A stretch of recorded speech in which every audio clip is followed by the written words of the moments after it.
Саламатсыздарбы? Мен Жумгала районунда Тынал атындагы орто мектебинен келдим. Мен Сыргактын рекламада санарип технологияларды же болбосо интерактивдүү панелди мугалимдерге Кытайдан заказ кылып алып берем деген рекламасын окуп калдым дагы. Анан дароо Сыргакка телефон чалып байланыштым. Анан байланышсам Сыргак ооба арзан баада, анан сапатын да жакшы кылып алып беребиз, мугалимдерге жардамдашабыз деп айтты. Анан дароо эле заказ берип алдым. Келиптир ошо интерактивдүү доска. Анан бүгүн Сыргакка келип үйрөнүп атам интерактивдүү досканы кантип иштеш керек. Мен айылда тургандыктан бул доска менен иштеп көргөн эмесмин. Ага чейин ноутбукта иштеп жүрөм, проекторду кошуп. Анан бүгүн ушул Сыргактан үйрөнүп кетип баратам. Абдан кубанычтамын. Сыргак сага чоң рахмат.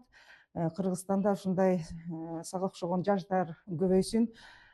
Бизге окшогон улуу муундагы мугалимдерге жардамдашып үйрөткөнүң үчүн чоң рахмат.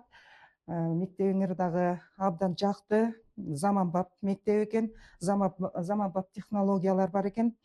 Анан азыр замандын талабы, биз ушул заманбап технологиялар менен иштешибиз керек болуп атпайбы? Анан Кыргыз Республикасынын Билим берүү жана Илим министрлиги сунуштаган санарип кампа платформасын көргөзүп берип атат. Азыр ушу менен иштеп атабыз да. Бизге мугалимдерге абдан жардам болуп атат. Окуу процессин аябай өнүктүрүүгө салымын кошкон программа болуп атат. Анан заманбап технологияларды биз үйрөнүп атабыз. Анан ушул жерден могу пихот программасы боюнча газдардын агрегаттык абалы бар экен.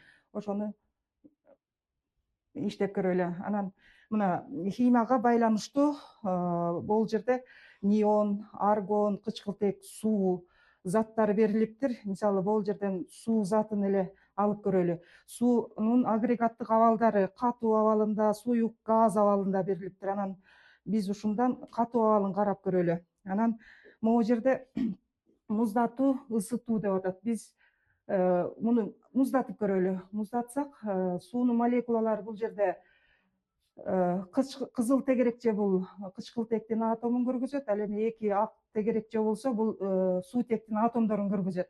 Анан биз муздатканда бул молекулалар ириеттүү жайланышып, жайрак кыймылдай баштайт. Эгер биз ушуну суюк абалга өткөрө турган болсок, ысытсак, анда молекулалар башаламан кыймылдай башташты. Же болбосо молекулалардын арасында аралыктар пайда болуп атат.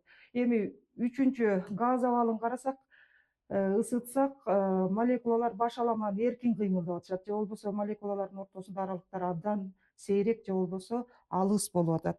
Ушундай жакшы платформа экен. Ушуларды үйрөнүп кетип баратам. Рахмат Сыргакка.